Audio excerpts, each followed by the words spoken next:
নির্ভয়ে ভোট দিতে পারবে জনগণ, বিশ্বাস করে বিএনপি, বলেছেন তারেক রহমান। শহীদ রাষ্ট্রপতি জিয়াউর রহমানের জন্মবার্ষিকীতে সর্বস্তরের মানুষের শ্রদ্ধা। প্রধান উপদেষ্টার টাইম ফ্রেমেই হবে নির্বাচন, জানিয়েছেন সিইসি। দিনক্ষণ ঠিক হবে সব দলের মতামতে, বলেছেন প্রেস সচিব। রক্ত দিয়ে হলেও সীমান্ত সুরক্ষার প্রত্যয় স্বরাষ্ট্র উপদেষ্টার। নানান সুবিধা বন্ধে বাংলাদেশকে অস্থিতিশীল করতে চাইছে ভারত, অভিমত নিরাপত্তা বিশ্লেষকদের। দুর্নীতি মামলার আসামি পুতুলের বিশ্ব স্বাস্থ্য সংস্থার পদে থাকার যৌক্তিকতা নিয়ে প্রশ্ন দুদকের, ব্যবস্থা নিতে পররাষ্ট্র মন্ত্রণালয়কে চিঠি। দেখছিলেন ক্রাউন সিমেন্ট সংবাদ শিরোনাম, এবার বিস্তারিত। নির্ভয়ে ভোট দিতে পারবে জনগণ, এই নীতিতে বিশ্বাস করে বিএনপি, বলেছেন দলের ভারপ্রাপ্ত চেয়ারম্যান তারেক রহমান। নেতাকর্মীদের বলেন, দলের ভাবমূর্তির ক্ষতি হয় এমন কিছু করা যাবে না। আগামী নির্বাচন সহজ হবে না বলেও স্মরণ করিয়ে দেন তিনি। এদিকে বিএনপি মহাসচিব মির্জা ফখরুল ইসলাম আলমগীর বলেছেন, যত দ্রুত নির্বাচন হবে তত দ্রুত সংকট কাটবে। আবার দুর্নীতি শুরু হয়েছে দাবি করে সুশাসনের দিকে নজর দিতে অন্তর্বর্তী সরকারের প্রতি অনুরোধ জানান তিনি। ফ্যাসিবাদ বিরোধী ঐক্যে ফাটল ধরানোর চেষ্টা চলছে, সেদিকে লক্ষ্য রাখতে প্রধান উপদেষ্টার প্রতি আহ্বান জানান বিএনপি নেতারা। আরও জানাচ্ছেন আহমেদ সারওয়ার। বিগত 16-17 বছর স্বাধীনতার ঘোষক ও বিএনপির প্রতিষ্ঠাতা শহীদ রাষ্ট্রপতি জিয়াউর রহমানের 89তম জন্মদিন উপলক্ষে রাজধানীর ইঞ্জিনিয়ার্স ইনস্টিটিউশন মিলনায়তনে আলোচনা সভার আয়োজন করে বাংলাদেশ জাতীয়তাবাদী দল বিএনপি। এতে ভার্চুয়ালি অংশ নেন দলের ভারপ্রাপ্ত চেয়ারম্যান তারেক রহমান। এ সময় তিনি বলেন, জবাবদিহিতা নিশ্চিত হলেই পরিবর্তন আসবে। আমি আমার আদর্শের কথা বলবো, আরেকজনের আদর্শের কথা বলবে। আমি সুযোগ পেলে আমার আদর্শ বাস্তবায়ন করব, জনগণ যদি আমাকে সুযোগ দেয়। অন্য কেউ সুযোগ পেলে তাকে যদি জনগণ সুযোগ দেয়, সে তার আদর্শ বাস্তবায়ন করবে, যা তার জনগণের সামনে উপস্থাপন করবে। বাট একটি ক্ষেত্রে যে কোনো মূল্যে এক জায়গায় আমাদেরকে থাকতে হবে, সেটি হচ্ছে নির্দিষ্ট সময় পরে পরে দেশের নিয়ম, আইন, কানুনের, সংবিধান যে সময়টি বেঁধে দিবে, সেই সময় পরে পরে অবশ্যই রাষ্ট্রের বা সরকারের প্রতিটি পর্যায়ে যেখানে নির্ধারিত হবে সেখানে ভোট হতে হবে। সেটি জাতীয় সংসদ হোক, সেটি পৌরসভা হোক, ইউনিয়ন পরিষদ হোক, যেটি হোক না কেন। অর্থাৎ জবাবদিহিতা, ভোটই একমাত্র, ভোটের অধিকার একমাত্র জবাবদিহিতা তৈরি করতে পারে। বিভ্রান্তিকর কাজ করা থেকে বিরত থাকার ও মানুষের পাশে থাকতে দলের নেতাকর্মীদের প্রতি আহ্বান জানান তারেক রহমান। আমাদেরকে সতর্ক সচেতন হতে হবে সহকর্মী বৃন্দ। বারে বারে আমি বলছি, আমি আজকে গত কয়েক মাস ধরে বলছি, সামনের নির্বাচন এত সহজ নয় আপনারা যত সহজ ভাবছেন। আমাদেরকে এমন ভাবে দাঁড়াতে হবে যাতে জনগণ বোঝে যে আমরা তাদের সাথে আছি, জনগণ বোঝে আমরা তাদের পাশে আছি, জনগণ বোঝে যে জনগণ যেভাবে চায় আমরা সেভাবেই আছি, জনগণের প্রত্যাশা অনুযায়ী আমরা সেভাবেই তাদের পাশে আছি। বিএনপি নেতারা বলেন, স্বাধীনতার উষালগ্নে যেখানে রাজনীতিবিদরা ব্যর্থ হয়েছেন, সেখানেই শহীদ রাষ্ট্রপতি জিয়াউর রহমান সফলতা দেখিয়েছেন। শুধু তাই নয়, রাষ্ট্র পরিচালনায় যখন রাজনীতিবিদরা ব্যর্থ হয়েছেন, তখনও তিনি আবির্ভূত হয়েছেন ত্রাতা হিসেবে। 24-এর গণ আন্দোলনেও জিয়া বেশ প্রাসঙ্গিক বলে মন্তব্য তাদের। প্রতিটি জিনিসের দাম বেড়ে গেছে। আমি অন্তর্বর্তীকালীন সরকারকে বলবো, অনুগ্রহ করে ওই দিকে নজর দিন, অনুগ্রহ করে সুশাসনের দিকে নজর দিন। এখন আপনার সরকারের যারা আমলা আছে, যারা কর্মচারী কর্মকর্তা আছে, তারা কিন্তু আবার শুরু করেছে আগের মতো কাজ। দুর্নীতি শুরু হয়ে গেছে। ওই যুক্তি খুব কড়া যুক্তি, যা গিয়ে সংস্কার হবে, তারপরে নির্বাচন হবে। নির্বাচন কেন চাইছি আমরা? নির্বাচন চাইছি যে নির্বাচন ছাড়া, একটা নির্বাচিত সরকার ছাড়া কখনোই আপনার সেই শক্তি পাওয়া যায় না, সেই ম্যান্ডেট পাওয়া যায় না, সেই লেজিটিমেসি পাওয়া যায় না, বৈধতা পাওয়া যায় না। যত দ্রুত হয় ততই দেশের সংকট দ্রুত কাটবে, রাজনৈতিক সংকটগুলো মোকাবেলা করা সম্ভব হবে। যে সরকারকে আমরা সমর্থন করি, যত শীঘ্র সম্ভব একটি নির্বাচন দিয়ে জনগণের অধিকার জনগণের কাছে ফিরিয়ে দিয়ে জনগণের সরকার প্রতিষ্ঠা করে তারা বিদায় নেবেন, তাহলেই তাদের জন্য এটা সম্মানজনক হবে এবং দেশের জনগণের জন্য কল্যাণকর হবে। দলের নেতারা বলেন, শহীদ জিয়া শুধু একটি দেশের ভিত্তি দিয়ে যাননি, দেশের উন্নয়নের ভিত্তিও দিয়ে গেছেন। আমাদের এই মুহূর্তে করণীয় শহীদ জিয়ার আদর্শকে অনুসরণ করা, তার মতো সৎ দেশপ্রেমিক হওয়া। আমাদের এই দলের উপরে কোনো ধরনের কলঙ্ক যাতে না আসে, প্রত্যেকটি কর্মীকে, নেতাকে সেই জন্য সজাগ থাকতে হবে। আমি আমাদের অ্যাক্টিং চেয়ারপারসনকে বলতে চাই, যত বড় নেতাই হোক, দুর্নীতির অভিযোগ পেলে তাকে সাথে সাথে বহিষ্কার করে দেবেন। আমরা একজন দুজন ব্যক্তির জন্য আমাদের দেশ এবং জাতির এবং দলের ভাগ্যকে বিপর্যয়ের সামনে নিতে চাই না। একদিনে আসমান থেকে টপকে 5ই আগস্ট পতিত হয় না। It's a result of continuous, it is a cumulative result of continuous democratic movement and fight. ফ্যাসিবাদ বিরোধী জাতীয় ঐক্য যেটা সৃষ্টি হয়েছে, সেই জাতীয় ঐক্যে ফাটল সৃষ্টি হওয়ার মতো কোনো পদক্ষেপ আমরা এখন দেখছি যেটা জাতির জন্য কল্যাণ বয়ে আনবে না। আমরা জাতি সেবা ঐক্যবদ্ধ হয়েছি, ফ্যাসিস্টকে বিতাড়িত করেছি, এবং রাজনীতিতে তারেক রহমান সাহেব যে নতুন টোন সেট করেছেন সেটা আমাদেরকে বুঝতে হবে, ধারণ করতে হবে, সেটাকে মাথায় রেখে আগামী দিনে চলতে হবে। সততার কোনো বিকল্প নাই। বিএনপিতে সবকিছু আছে, যদি আমরা সৎ থাকতে পারি, সৎভাবে আগামী দিনে আমাদের পথ চলতে পারি, বিএনপিকে রুখে দেওয়ার শক্তি বাংলাদেশে কেউ নাই। কাজে ছাত্র জনতার কাজ ছাত্র জনতা করেছে। রাজনৈতিক দল হিসাবে দেশের বৃহত্তম রাজনৈতিক দল বিএনপি, তারা বাংলাদেশে গণতন্ত্রে ফিরে আনার ক্ষেত্র প্রস্তুত করে দিয়েছে। জিয়ার আদর্শ ধারণ করতে না পারলে মানুষের মন থেকে ছিটকে যেতে হবে বলেও দলের নেতাকর্মীদের হুঁশিয়ারি দেন বিএনপি নেতারা। যখন স্বৈরাচার এরশাদ আহমেদ সরওয়ার, বাংলা ভিশন, ঢাকা। এর আগে বিএনপি মহাসচিব মির্জা ফখরুল ইসলাম আলমগীর বলেছেন, সংস্কার ও নির্বাচনের মধ্যে কোনো বিরোধ নেই, দুটোই একসাথে চলতে পারে। রাজনৈতিক দলগুলোর সাথে আলোচনা করে সংস্কার কমিশনের রিপোর্ট চূড়ান্ত করতে হবে বলেও মন্তব্য তার। শহীদ রাষ্ট্রপতি জিয়াউর রহমানের 89তম জন্মদিন উপলক্ষে তার মাজারে শ্রদ্ধা নিবেদন শেষে বিএনপি মহাসচিব একথা বলেন। দলের সিনিয়র নেতাদের সাথে নিয়ে শহীদ জিয়ার মাজারে শ্রদ্ধা জানান তিনি। মির্জা ফখরুল ইসলাম আলমগীর বলেন, 4 সংস্কার কমিশন যেসব সুপারিশ দিয়েছে তা বাস্তবায়নে রাজনৈতিক দলগুলোর ঐক্যমত প্রয়োজন। ঐক্যমত ছাড়া এসব সুপারিশ বাস্তবায়ন করা সম্ভব নয়। রাজনৈতিক দল, ছাত্র সংগঠন এবং সরকারের সহযোগিতা ছাড়া সুপারিশ বাস্তবায়ন করা সম্ভব হবে না বলেও মন্তব্য করেন বিএনপি মহাসচিব। সংস্কারও চলবে, নির্বাচন হবে, এবং যে সরকার আসবে, যারা যে দল সরকারে আসবে তারা সেই সংস্কারগুলোকে এগিয়ে নিয়ে যাবে। আমরা আমাদের দলের পক্ষ থেকে আমরা পরিষ্কার করে বলতে পারি যে আমরা প্রতিটি সংস্কারকে এগিয়ে নিয়ে যাব। সরকার যেটা বলেছে এবং যে পরিকল্পনা করেছে, এই রিপোর্টগুলো পাওয়ার পর রাজনৈতিক দলগুলোর সঙ্গে আলোচনা করবে, তারপরেই সিদ্ধান্ত হবে, এবং ঐক্যমত ছাড়া কোনোটাই গ্রহণযোগ্য হবে না। বাংলাদেশি জাতীয়তাবাদ ও বহুদলীয় গণতন্ত্রের প্রবক্তা শহীদ রাষ্ট্রপতি জিয়াউর রহমানের 89তম জন্মদিন আজ। 1936 সালের এই দিনে বগুড়ার গাবতলীতে জন্মগ্রহণ করেন। ক্ষণজন্মা এই পুরুষের বর্ণাঢ্য জীবনের কিছু দিক তুলে ধরছেন আমাদের বিশেষ প্রতিনিধি সিকান্দার রিমান।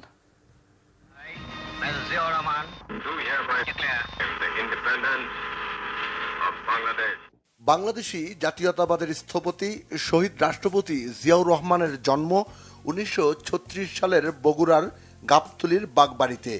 71-এ বাংলাদেশের স্বাধীনতার ঘোষণা, মুক্তিযুদ্ধের সেক্টর কমান্ডার এবং জেট ফোর্সের প্রধান হিসেবে ব্যাপক খ্যাতি অর্জন করেন তিনি। মহান মুক্তিযুদ্ধে অসামান্য অবদানের জন্য তাকে দেয়া হয় বীর উত্তম খেতাব। 1975-এর 7 নভেম্বর সিপাহী জনতার বিপ্লবের মধ্য দিয়ে বাংলাদেশের রাষ্ট্র ক্ষমতায় দৃশ্যপটে আবির্ভূত হন জিয়াউর রহমান। আমাদের ভুলে গেলে চলবে না যে জনগণই হচ্ছে আমাদের সকল শক্তির উৎস। রাষ্ট্রপতি হিসেবে দায়িত্ব নেন 1977 সালে। 78-এর জুনে রাষ্ট্রপতি নির্বাচিত হন তিনি। একজন সফল রাষ্ট্রনায়ক ও বহুদলীয় গণতন্ত্রের প্রবক্তার খ্যাতি পাওয়া জিয়াউর রহমান 1979 সালের সেপ্টেম্বরে গঠন করেন বাংলাদেশ জাতীয়তাবাদী দল বিএনপি। রাজনীতিতে নতুনত্ব আনেন 19 দফা কর্মসূচি ঘোষণার মাধ্যমে। মাত্র 4 বছরের শাসনামলেই কৃষি উৎপাদন, গার্মেন্টস শিল্পের বিকাশ, জনশক্তি রপ্তানি, নতুন নতুন কলকারখানা স্থাপন সহ স্বনির্ভরতা অর্জনে জিয়াউর রহমানের নেয়া উদ্যোগ ব্যাপক সাড়া জাগায়। আমাদের প্রচুর প্রাকৃতিক ও জনসম্পদ থাকা সত্ত্বেও আমরা বিশ্বের দরিদ্র জাতি হিসাবে চিহ্নিত। দরিদ্রতার অভিশাপ থেকে জাতিকে মুক্ত করা সম্ভব না হলে স্বাধীনতা অর্থহীন হয়ে পড়বে। 1981 সালে এক ব্যর্থ সেনা অভ্যুত্থানে চট্টগ্রাম সার্কিট হাউসে শাহাদত বরণ করেন জিয়াউর রহমান।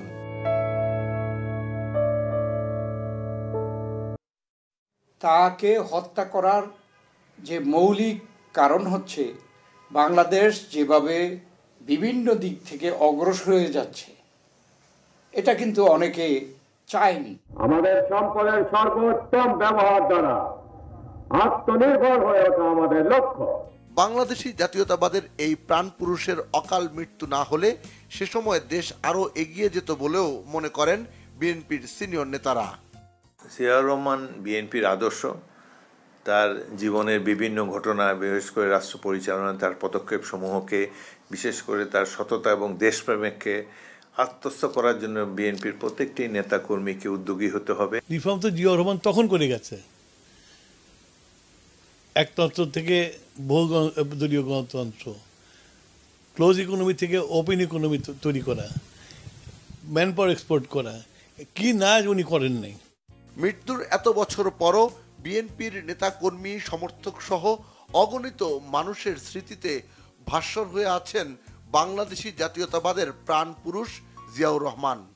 আমরা যুদ্ধ করে স্বাধীনতা এনেছি এবং সেই স্বাধীনতাকে ফলপ্রসূ করতে হবে, অর্থবহী করতে হবে। আজ আমাদের অর্থনৈতিক অবস্থার উন্নতি সাধন করতে হবে। তা করার উপায় হল হাতে কোদাল, খাল কাটো। সিকান্দার রহমান, বাংলা ভিশন, ঢাকা। দেশের বিভিন্ন জায়গায় নানা আয়োজনে উদযাপন হলো বিএনপির প্রতিষ্ঠাতা শহীদ রাষ্ট্রপতি জিয়া রহমানের 89তম জন্মবার্ষিকী। দিবসটি উপলক্ষে দুপুরে নগরীর সদর রোডে দলীয় কার্যালয়ে বরিশাল জেলা ও মহানগর বিএনপির আলোচনা সভা হয়েছে। এতে দলের কেন্দ্রীয় কমিটির ভাইস চেয়ারম্যান ও বরিশাল বিভাগের সাংগঠনিক টিম প্রধান আব্দুল আউয়াল মিন্টু বলেছেন, গণতন্ত্র প্রতিষ্ঠায় সবাইকে ঐক্যবদ্ধ হতে হবে। পরে শহীদ রাষ্ট্রপতি জিয়াউর রহমানের রুহের মাগফিরাত কামনায় দোয়া মোনাজাত করা হয়। শহীদ রাষ্ট্রপতি জিয়াউর রহমানের 89তম জন্মবার্ষিকী উপলক্ষে র্যালি হয়েছে চট্টগ্রামে। সকালে মহানগরীর 2 নম্বর গেটে বিপ্লব উদ্যান থেকে বিএনপির জাতীয় নির্বাহী কমিটির সদস্য মিজানুর রহমান ভূঁইয়া মিল্টনের নেতৃত্বে এই র্যালিটি বের হয়। পরে বিপ্লব উদ্যানে ফুলেল শ্রদ্ধা জানানোর পাশাপাশি দোয়া ও মোনাজাত হয়। জন্মবার্ষিকী উপলক্ষে সাতক্ষীরার কলারোয়ায় র্যালি, আলোচনা সভা ও দোয়া মাহফিল হয়েছে। কলারোয়া উপজেলা বিএনপির আয়োজনে আলোচনা সভায় প্রধান অতিথি ছিলেন বিএনপির কেন্দ্রীয় প্রকাশনা সম্পাদক হাবিবুল ইসলাম হাবিব। দিবসটি উপলক্ষে জামালপুর জেলা বিএনপির উদ্যোগে আলোচনা সভা, দোয়া ও অসহায়দের মাঝে শীতবস্ত্র বিতরণ করা হয়েছে। শহরের ফুলবাড়িয়া ঈদগাহ মাঠে আলোচনা সভায় প্রধান অতিথি ছিলেন বিএনপির জাতীয় নির্বাহী কমিটির সহ সাংগঠনিক সম্পাদক অ্যাডভোকেট ওয়ারেস আলী মামুন। শহীদ প্রেসিডেন্ট জিয়াউর রহমানের জন্মবার্ষিকী উপলক্ষে সিলেটের শিক্ষার্থীদের মাঝে শিক্ষা উপকরণ ও খাদ্য বিতরণ করেন জাতীয় নির্বাহী কমিটির সহ সাংগঠনিক সম্পাদক মিফতা সিদ্দিকী। দুপুরে সিলেটের কেন্দ্রীয় শহীদ মিনারে জিয়াউর রহমানের স্মৃতিচারণ ও আলোচনা সভায় শহীদ জিয়ার বিভিন্ন কর্মের কথা তুলে ধরেন বক্তারা। স্বাধীনতার ঘোষক বিএনপির প্রতিষ্ঠাতা জিয়াউর রহমানের জন্মদিন উপলক্ষে বগুড়ার সারিয়াকান্দিতে চরবাটিয়া সরকারি প্রাথমিক বিদ্যালয় মাঠে অসহায়দের মাঝে কম্বল বিতরণ করা হয়েছে। জেলা যুবদলের আয়োজনে অনুষ্ঠানে বক্তব্য রাখেন যুবদল কেন্দ্রীয় কমিটির সভাপতি আব্দুল মোনায়েম মুন্না। দিবসটি উপলক্ষে জিয়া স্মৃতি পাঠাগারের উদ্যোগে মানিকগঞ্জে চিত্রাঙ্কন, কুইজ ও হামনাদ প্রতিযোগিতা হয়েছে মানিকগঞ্জ মডেল উচ্চ বিদ্যালয়ে। এতে জেলার 35টি স্কুল কলেজের শিক্ষার্থীরা অংশ নেয়। ময়মনসিংহের মুক্তাগাছায় পৌর বিএনপির উদ্যোগে 10,000 অসহায় শীতার্ত মানুষের মাঝে কম্বল তুলে দেন দক্ষিণ জেলা বিএনপির আহ্বায়ক জাকির হোসেন বাবলু। পৌর বিএনপি ও সহযোগী সংগঠনের নেতারা এ সময় উপস্থিত ছিলেন। শহীদ প্রেসিডেন্ট জিয়াউর রহমানের জন্মদিনে কুড়িগ্রামে দলীয় পতাকা উত্তোলন শেষে স্থানীয় কমিউনিটি সেন্টারে আলোচনা সভায় বক্তব্য রাখেন সদস্য সচিব সোহেল হোসাইন কায়কোবাদ ও যুগ্ম আহ্বায়ক অধ্যাপক শফিকুল ইসলাম বেবু সহ অনেকে। পরে জিয়াউর রহমানের আত্মার শান্তি কামনায় দোয়া মাহফিল হয়। আলোচনা সভা ও দোয়া মাহফিলের মধ্য দিয়ে 89তম জন্মবার্ষিকী পালন করা হয়েছে নাটোরে। আলাইপুরে জেলা বিএনপির কার্যালয়ের সামনে সভায় বক্তারা বলেন, জিয়াউর রহমানের দেখানো পথেই আধিপত্যবাদ থেকে দেশ মুক্ত হবে ও গণতন্ত্র ফিরে পাবে। পরে বেগম খালেদা জিয়ার রোগ মুক্তি ও দীর্ঘায়ু কামনায় দোয়া মোনাজাত করা হয়। দিবসটি উপলক্ষে সকালে পিরোজপুর জেলা বিএনপির কার্যালয়ে দোয়া মাহফিল হয়। এ সময় জেলা বিএনপির আহ্বায়ক অধ্যক্ষ আলমগীর হোসেন বলেন, জিয়াউর রহমানের আদর্শ নিয়ে আগামী দিনে বিএনপি এগিয়ে যাবে। জন্মবার্ষিকী উপলক্ষে গাইবান্ধা জেলা বিএনপির উদ্যোগে বিভিন্ন কর্মসূচি পালন করা হয়। দলীয় কার্যালয়ে জেলা বিএনপির সভাপতি অধ্যাপক ডাক্তার মইনুল হাসান সাদিকের সভাপতিত্বে আলোচনা সভা শেষে অসহায়দের মাঝে কম্বল বিতরণ করা হয়।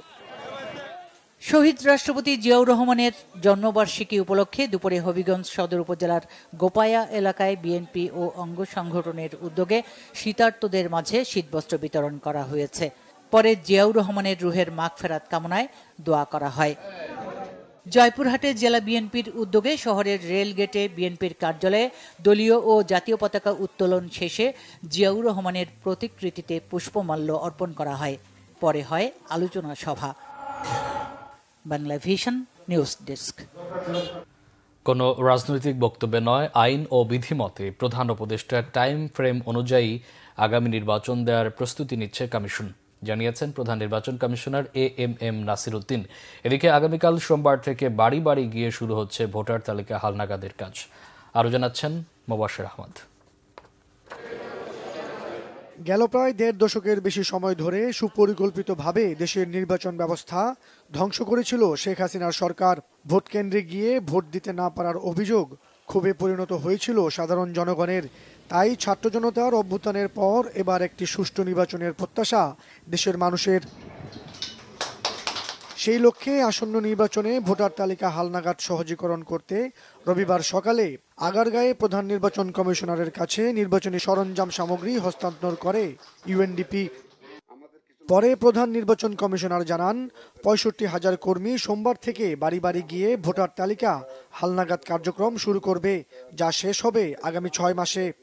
৬৫,০০০ লোক কাজ করবে বিভিন্ন লেভেলে। তার মানে আমরা এটা huge programme, we have undertaken a huge programme, যাতে কুইকলি এই কাজটা আমরা within the time, specified time আমরা শেষ করতে পারি। আমরা সন্দেহ দূর করার জন্য তো এই কাজ করতেছে, এত লোক নামাচ্ছে, মাঠে নামাচ্ছি। এখন আর আমরা তো নিশ্চয়ই আমরা আশাবাদী যে এটা সব ধরনের সন্দেহ দূর হবে ইনশাল্লাহ। এ সময় সিইসি জানান, কোনো রাজনৈতিক বক্তব্যে নয়, আইন ও বিধিমতে নতুন কমিশন একটি সুষ্ঠু ও গ্রহণযোগ্য নির্বাচনের দিকেই এগোচ্ছে। মাননীয় প্রধান উপদেষ্টার ঘোষিত যে টাইম ফ্রেম, ওটাকে মাথায় রেখে আমরা কাজ করছি। এই রাজনৈতিক বক্তব্য মধ্যে আমরা ঢুকতে চাই না, আমরা রাজনীতির মধ্যে ঢুকতে চাই না। আমরা আইন কানুন বিধিবিধান সিস্টেমের মধ্যে থাকবো, একদম ক্লিন স্লেট। আমরা চাই যে একদম স্ট্রেট, যাতে সবাই একটা ফ্রি ফেয়ার গেম আমরা উপহার দিতে চাই। সব players can play freely under the rules of the game. That is the environment we want to create, আর অন্য কিছু না। আসন্ন নির্বাচন সঠিকভাবে পরিচালনা করতে ভবিষ্যতেও ইউএনডিপির কাছে সাহায্য চাওয়া হবে বলেও জানান প্রধান নির্বাচন কমিশনার। মোবাশ্বের আহমেদ, বাংলা ভিশন, ঢাকা। এদিকে প্রধান উপদেষ্টার প্রেস সচিব শফিকুল আলম জানিয়েছেন, সংস্কার কমিশনের প্রতিবেদনগুলো নিয়ে সব রাজনৈতিক দলের সাথে বৈঠক করেই নির্বাচনের দিনক্ষণ নির্ধারণ করা হবে। রাজনৈতিক দলগুলো কম সংস্কার চাইলে ডিসেম্বরে, আর প্রয়োজনীয় সংস্কার চাইলে ২০২৬ সালের জুনে নির্বাচন হতে পারে বলে জানান তিনি। সকালে রাজধানীর প্রেস ইনস্টিটিউটে বাংলাদেশ কৃষি সাংবাদিক ফোরাম বিজেএফ আয়োজিত কৃষি সাংবাদিকতা প্রশিক্ষণ অনুষ্ঠানে এই কথা বলেন তিনি। দল হিসেবে আওয়ামী লীগ নিষিদ্ধের প্রশ্নে প্রেস সচিব জানান, গণহত্যা করেও এখন পর্যন্ত তাদের অনুশোচনা বোধ নেই। গণহত্যার সাথে জড়িতদের বিচার করবে অন্তর্বর্তীকালীন সরকার। বলেন, দল হিসেবে আওয়ামী লীগকে নিষিদ্ধের সিদ্ধান্ত নেবে রাজনৈতিক দলগুলো। অন্তর্বর্তী সরকারের বাজেটে সরকারি কর্মচারীদের জন্য বরাদ্দকৃত মহার্ঘ ভাতা প্রদানের সিদ্ধান্ত যৌক্তিক বলেও দাবি প্রেস সচিবের। আশপাশের দেশগুলোর চেয়ে বাংলাদেশের সরকারি কর্মচারীদের বেতন কম বলেও জানান। যখন আমাদের ইন্টারিম গভর্নমেন্টের হাতে আসবে, ইন্টারিম গভর্নমেন্ট সমস্ত পলিটিক্যাল পার্টির সাথে কথা বলবে এবং এই কথাটা বলবেন কে? কনসেনসাস বিল্ডিং কমিশন, যেটার প্রধান হচ্ছেন প্রফেসর ইউনুস নিজে, এবং সেইখানে আলী রিয়াজ আছেন এবং অন্যান্য কমিশনের যারা প্রধান আছেন ওইটার মেম্বার আছেন, তারা এই ঐক্যমতে আসবেন। এবং পলিটিক্যাল পার্টি যখন সবাই একসাথে ডিসাইড করবে যে আমরা এই চাচ্ছি, সেটা তখন দেখবেন যে অনেকটা ইজি হয়ে যাবে এবং সে অনুযায়ী রিফর্মগুলো ইমপ্লিমেন্ট হবে, হওয়ার পরই ইলেকশন হয়ে যাবে। শিগগিরই আয়নাঘর পরিদর্শন করবেন প্রধান উপদেষ্টা ডক্টর মোহাম্মদ ইউনুস। প্রধান উপদেষ্টা প্রফেসর মোহাম্মদ ইউনুসের সঙ্গে গুম সংক্রান্ত তদন্ত কমিশনের বৈঠকের পর তিনি এই সিদ্ধান্তের কথা জানান। রবিবার রাষ্ট্রীয় অতিথি ভবন যমুনায় বিকেল 5:30টায় বৈঠকটি হয়েছে। এতে প্রধান উপদেষ্টাকে গুমের ঘটনায় তদন্তের অগ্রগতি সম্পর্কে জানিয়ে জয়েন্ট ইন্টারোগেশন সেল বা আয়নাঘর নামে পরিচিতি পেয়েছে সেল, সেগুলো পরিদর্শনের অনুরোধ জানান কমিশনের সদস্যরা। প্রধান উপদেষ্টা আয়নাঘর পরিদর্শন করলে গুমের শিকার ব্যক্তিরা আশ্বস্ত বোধ করবেন ও অভয় পাবেন বলে জানান তারা। আজ বৈঠকে কয়েকটি গুমের ঘটনার নৃশংস বর্ণনাও দিয়েছে গুম সংক্রান্ত তদন্ত কমিশন। এমনকি 6 বছরের শিশুকেও গুমের বর্ণনা কমিশনের তদন্তে উঠে এসেছে বলে জানান তারা। প্রধান উপদেষ্টা কমিশনের আহ্বানে সাড়া দিয়ে বলেন, তদন্তে উঠে আসা ঘটনাগুলো গা শিউরে ওঠার মতো। ফুটবল সম্পর্ককে কাজে লাগিয়ে বাণিজ্য সহ বিভিন্ন ক্ষেত্রে দ্বিপক্ষীয় সম্পর্ক জোরদারে আর্জেন্টিনাকে আহ্বান জানিয়েছেন প্রধান উপদেষ্টা ডক্টর মোহাম্মদ ইউনুস। রাষ্ট্রীয় অতিথি ভবন যমুনায় দেশটির রাষ্ট্রদূত মার্সেলো সেসা সৌজন্য সাক্ষাতে গেলে তিনি এই আহ্বান জানান। রাষ্ট্রদূতকে প্রধান উপদেষ্টা বলেন, আর্জেন্টিনা দলের প্রতি বাংলাদেশের মানুষের গভীর সমর্থন রয়েছে, তা অন্য ক্ষেত্রে কাজে লাগানো যেতে পারে। রাষ্ট্রদূত জানান, তুলা, যৌথ বিনিয়োগ, ফার্মাসিউটিক্যালস, টেক্সটাইল, ফুটবল সহযোগিতা, এলএনজি ও চাল সহ বিভিন্ন বিষয়ে ঘনিষ্ঠভাবে দুদেশ কাজ করছে। গুম প্রতিরোধে বাংলাদেশের অঙ্গীকারের প্রশংসা করেন দেশটির রাষ্ট্রদূতে। এ সময় দেশটির বুয়েন্স আয়ার্সে বাংলাদেশের দূতাবাস খোলার বিষয়টি বিবেচনা করার অনুরোধ করেন। আর্জেন্টিনায় মাইক্রোফাইন্যান্স চালু করতে বাংলাদেশের সহযোগিতাও আশা করেন আর্জেন্টিনা রাষ্ট্রদূত সেসা। দুর্নীতি মামলার আসামি শেখ হাসিনা কন্যা সাইমা ওয়াজেদ পুতুলের বিশ্ব স্বাস্থ্য সংস্থার আঞ্চলিক পরিচালক পদে থাকার নৈতিকতা ও যৌক্তিকতা নিয়ে প্রশ্ন তুলেছে দুর্নীতি দমন কমিশন দুদক। এ বিষয়ে প্রয়োজনীয় ব্যবস্থা নিতে পররাষ্ট্র মন্ত্রণালয়কে বলেছে সংস্থাটি। সাবেক কৃষিমন্ত্রী আব্দুস শহীদ ও সাবেক মন্ত্রিপরিষদ সচিব কবির বিন আনোয়ারের বিরুদ্ধে অবৈধ সম্পদ অর্জনের অভিযোগে মামলাও করেছে দুদক। বিস্তারিত নাবিল জাহাঙ্গীরের রিপোর্টে। পূর্বাচল নতুন শহর প্রকল্পে নিয়ম ভেঙে অবৈধভাবে রাজুকের 10 কাঠা প্লট জালিয়াতির ঘটনায় সাইমা ওয়াজেদ পুতুলকে আসামি করে সম্প্রতি মামলা করেছে দুদক। হুকুমের আসামি করা হয় তার মা শেখ হাসিনাকে। একই সাথে অনুসন্ধান চলছে প্রভাব খাটিয়ে বিশ্ব স্বাস্থ্য সংস্থার পদ বাগিয়ে নেয়ার অভিযোগের। এবার মামলার আসামি কোন ক্ষমতা বলে বিশ্ব স্বাস্থ্য সংস্থার আঞ্চলিক পরিচালকের দায়িত্বে থাকেন তা জানতে পররাষ্ট্র মন্ত্রণালয়কে দুদকের চিঠি। সংস্থাটির মহাপরিচালক জানালেন, তদন্তের স্বার্থে বিভিন্ন জায়গায় চিঠি দেয়া হচ্ছে। প্লট দুর্নীতির বিষয়ে ইতিমধ্যে মামলা রুজু হয়েছে এবং এই সংক্রান্তে ইতিমধ্যে তদন্তকারী কর্মকর্তা নিয়োগ করা হয়েছে। সাইমা ওয়াজেদ পুতুলের নিয়োগ সংক্রান্ত বিষয়ে এটা অনুসন্ধান কার্যক্রম শুরু হয়েছে। অনুসন্ধান দল তাদের অভিযোগ প্রমাণের জন্য যা যা প্রয়োজন হবে, যেখানে যেখানে পত্র লেখার প্রয়োজন হবে, জালিয়াতি প্রমাণাদি সংগ্রহের জন্য সব কাজই করবে। এদিন আওয়ামী সরকারের সময়ে প্রভাবশালী আমলা ও সাবেক মন্ত্রিপরিষদ সচিব কবির বিন আনোয়ার ও তার স্ত্রীর বিরুদ্ধে মামলা করেছে দুদক।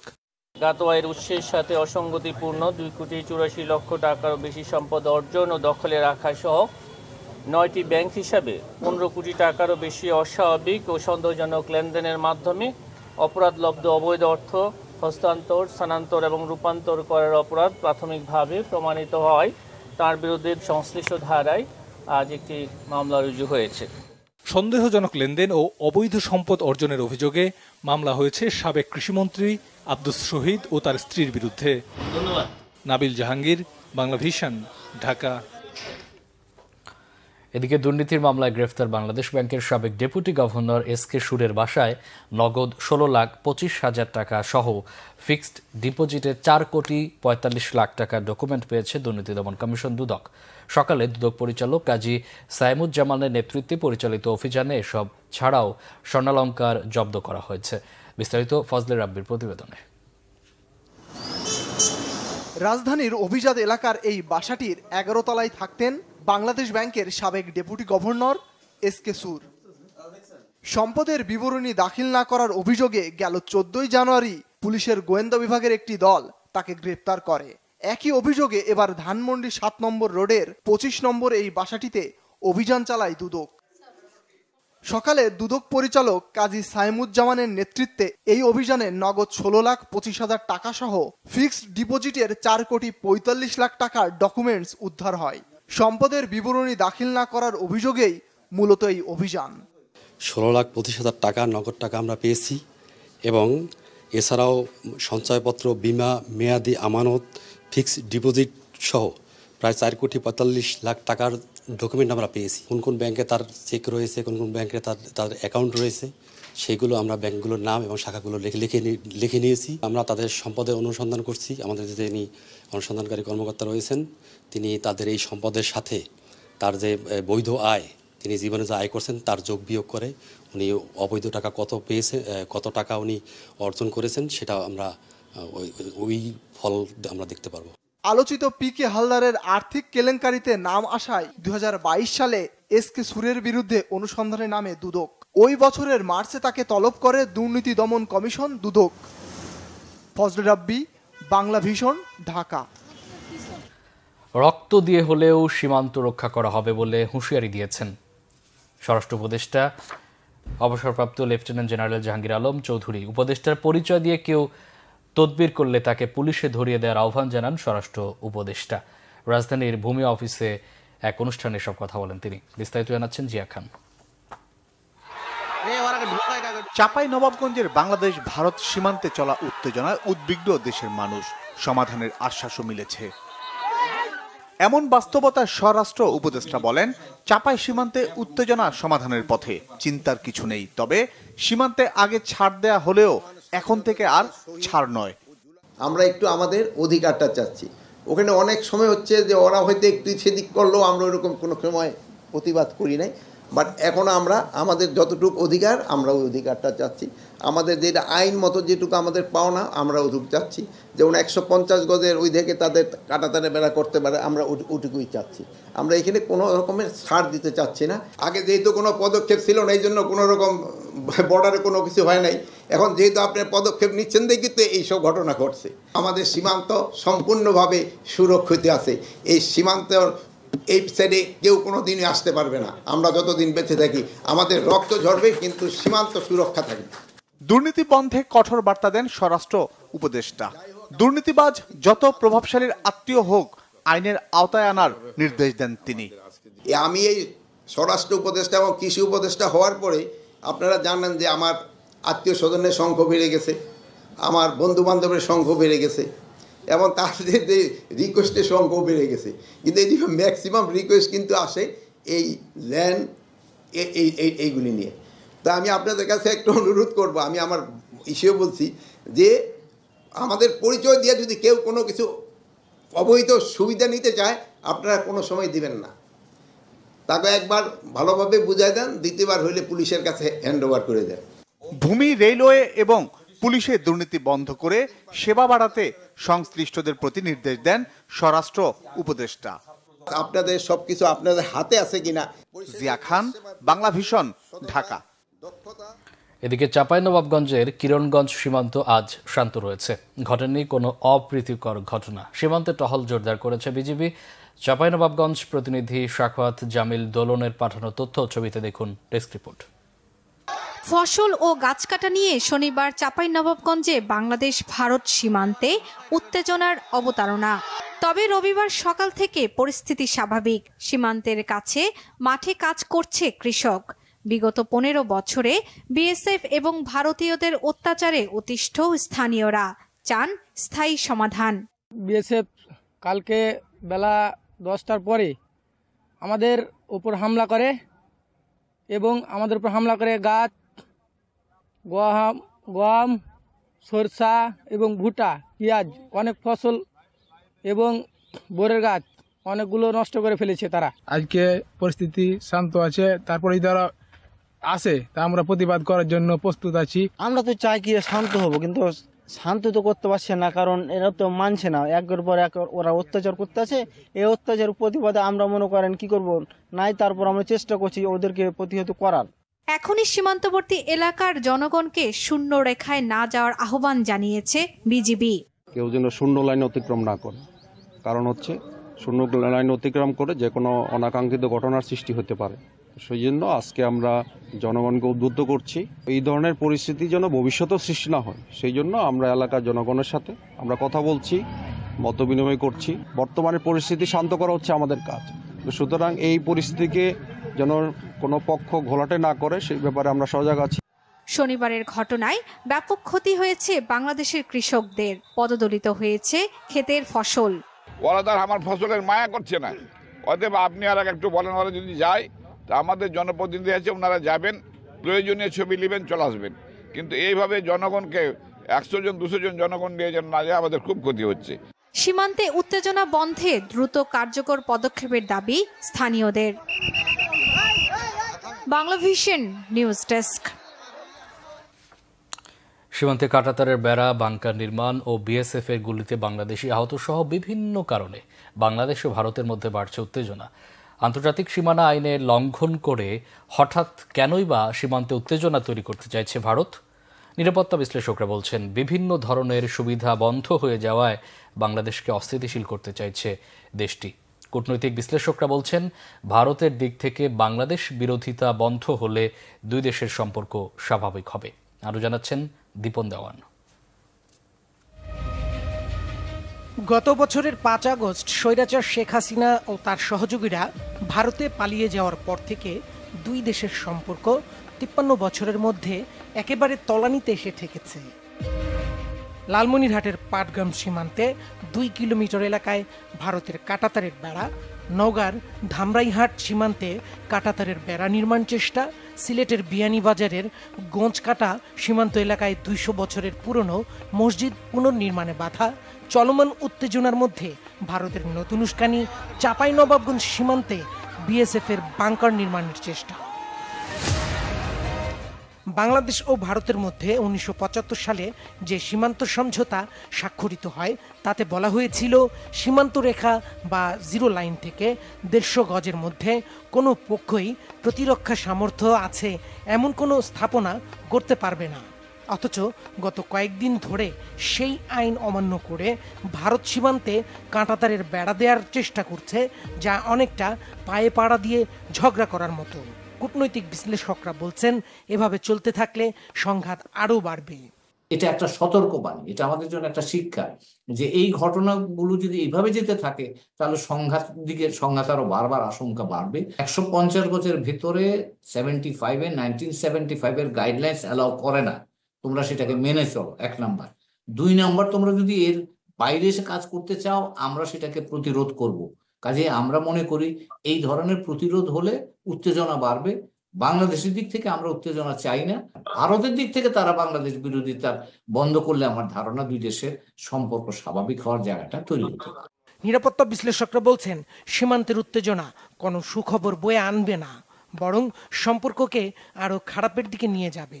ইন্ডিয়ার আসল উদ্দেশ্য, তারা চাচ্ছে বাংলাদেশে একটা স্থিতিশীল পরিবেশ তৈরি করবে এবং সেটা করার জন্য তারা একবার এক একটা কাজ করাচ্ছে বাংলাদেশে।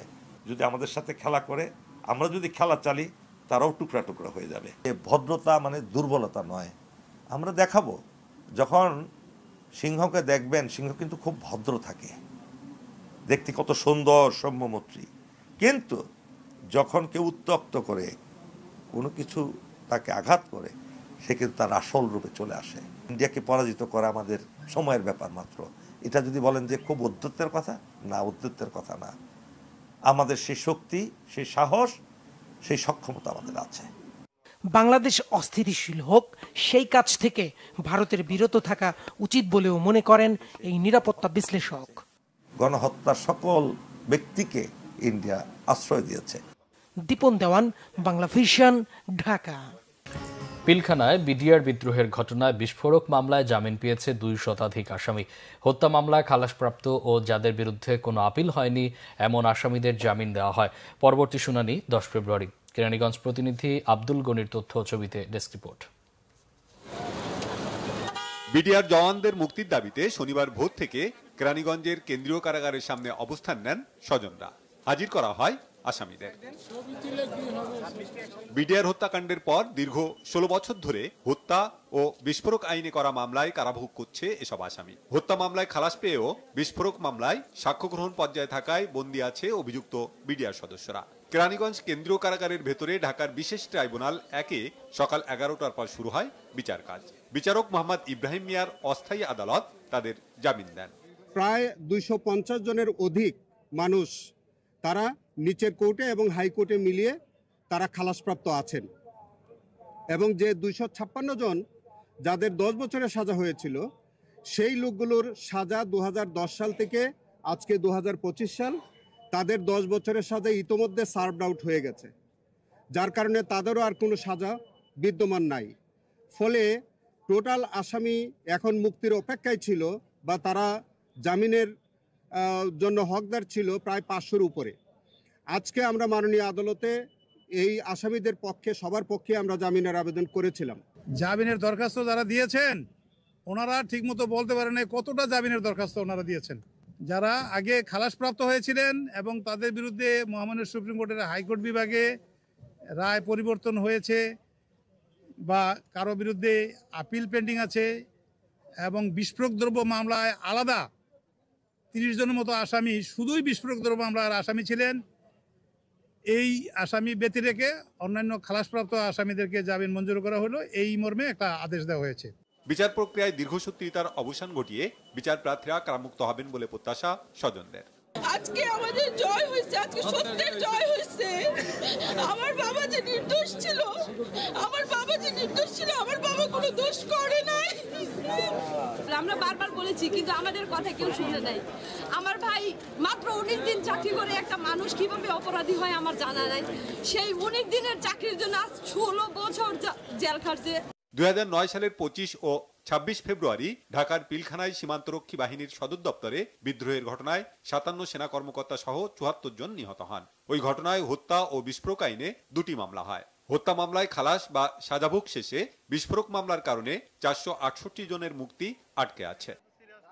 Bangla vision news desk. প্রধান বিচারপতি ডক্টর সৈয়দ রেফাত আহমেদ জানিয়েছেন, বিচার বিভাগ সংস্কারে সংশ্লিষ্টদের সাথে আলাপ আলোচনা চলছে। সকালে চট্টগ্রাম জেলা দায়রা জজ ও অতিরিক্ত মহানগর দায়রা জজ আদালত সহ বিভিন্ন আদালত ঘুরে দেখেন তিনি। পরে আদালতের নথি ও সাক্ষ্য সহ যাবতীয় তথ্য অনলাইনের আওতায় আনার বিষয়ে বিচারকদের সাথে কথা বলেন প্রধান বিচারপতি। এ সময় তার কাছে হাইকোর্টের সার্কিট বেঞ্চ স্থাপন সহ বিভিন্ন দাবি তুলে ধরেন আইনজীবীরা। এর আগে চিফ জুডিশিয়াল ম্যাজিস্ট্রেট আদালতের সামনে বৃক্ষরোপণ করেন তিনি। বিএনপি আইনজীবীদের সময় আবেদনের প্রেক্ষিতে তত্ত্বাবধায়ক সরকার ব্যবস্থা ফেরাতে রিভিউ আবেদনের শুনানি পিছিয়ে 9 ফেব্রুয়ারি দিন ধার্য করেছেন আপিল বিভাগ। সকালে আপিল বিভাগের জ্যেষ্ঠ বিচারপতি আশফাকুল ইসলামের নেতৃত্বাধীন বেঞ্চ এই আদেশ দেন। এর আগে আপিল বিভাগের 7 বিচারপতি পূর্ণাঙ্গ বেঞ্চ 2011 সালের 10 মে সংখ্যাগরিষ্ঠ মতামতের ভিত্তিতে তত্ত্বাবধায়ক সরকার ব্যবস্থা সংবলিত সংবিধানের ত্রয়োদশ সংশোধনী বাতিল ঘোষণা করে রায় দেন। গত বছরের 5 আগস্ট স্বৈরাচার সরকারের পতনের পর 27 আগস্ট তত্ত্বাবধায়ক সরকার ব্যবস্থা বাতিল সংক্রান্ত সংবিধানের ত্রয়োদশ সংশোধনী বাতিলের রায়ের বিরুদ্ধে সুজনের সম্পাদক ডক্টর বদিউল আলম মজুমদার সহ 5 বিশিষ্ট নাগরিক আপিল করেন। 16 অক্টোবর ত্রয়োদশ সংশোধনী বাতিলের রায়ের বিরুদ্ধে রিভিউ আবেদন করেন বিএনপির মহাসচিব মির্জা ফখরুল ইসলাম আলমগীর। সবশেষ সংবিধানের ত্রয়োদশ সংশোধনী বাতিলের রায়ের বিরুদ্ধে রিভিউ আবেদন করে জামাতে ইসলামী। 4 কোটি 14 লাখ টাকার চেক প্রতারণা মামলায় সাবেক সংসদ সদস্য ও ক্রিকেটার সাকিব আল হাসানের বিরুদ্ধে গ্রেফতারি পরোয়ানা জারি হয়েছে। ঢাকার মুখ্য অতিরিক্ত মহানগর হাকিম জিয়াদুর রহমান এই আদেশ দেন। সাকিব ছাড়াও তার অ্যাগ্রো ফার্মের এমডি গাজী শাহাগীর হোসাইনের বিরুদ্ধে পরোয়ানা জারি করা হয়েছে। আইএফআইসি ব্যাংকের এই চেক প্রতারণা মামলায় গত 15 ডিসেম্বর সাকিব আল হাসান সহ 4 জনের বিরুদ্ধে মামলা করেন ব্যাংকটির জনসংযোগ কর্মকর্তা। সংবাদ শেষ করব ক্রাউন 7 শিরোনামগুলো আরেকবার জানিয়ে। নির্ভয়ে ভোট দিতে পারবে জনগণ, বিশ্বাস করে বিএনপি, বলেছেন তারেক রহমান। শহীদ রাষ্ট্রপতি জিয়াউর রহমানের জন্মবার্ষিকীতে সর্বস্তরের মানুষের শ্রদ্ধা। প্রধান উপদেষ্টার টাইম ফ্রেমেই হবে নির্বাচন জানিয়েছেন সিইসি। দিনক্ষণ ঠিক হবে সব দলের মতামতে বলেছেন প্রেস সচিব। রক্ত দিয়ে হলেও সীমান্ত সুরক্ষার প্রত্যয় স্বরাষ্ট্র উপদেষ্টার। নানান সুবিধা বন্ধে বাংলাদেশকে অস্থিতিশীল করতে চাইছে ভারত, অভিমত নিরাপত্তা বিশ্লেষকদের। দুর্নীতি মামলার আসামি পুতুলের বিশ্ব স্বাস্থ্য সংস্থার পদে থাকার যৌক্তিকতা নিয়ে প্রশ্ন দুদকের। ব্যবস্থা নিতে পররাষ্ট্র মন্ত্রণালয়কে চিঠি। গাজায় বহু প্রত্যাশিত যুদ্ধবিরতি শুরু নির্ধারিত সময়ের 3 ঘণ্টা পর। আজ ইসরায়েলি 3 নারী জিম্মির বিনিময়ে মুক্তি পাচ্ছেন 95 ফিলিস্তিনি। এই ছিল এখনকার মতো। পরে সংবাদ রাত 10:30টায়। এর আগে 9টা রয়েছে নিউজ 20। দেখার আমন্ত্রণ রইল। এছাড়া বাংলা ভিশন সংবাদ ও সংবাদ সংশ্লিষ্ট অনুষ্ঠান দেখতে ভিজিট করুন www.vnews24.com ও facebook.com/banglavisionnews এবং সাবস্ক্রাইব করুন youtube.com/banglavisionnews। এতক্ষণ সাথে থাকায় অসংখ্য ধন্যবাদ।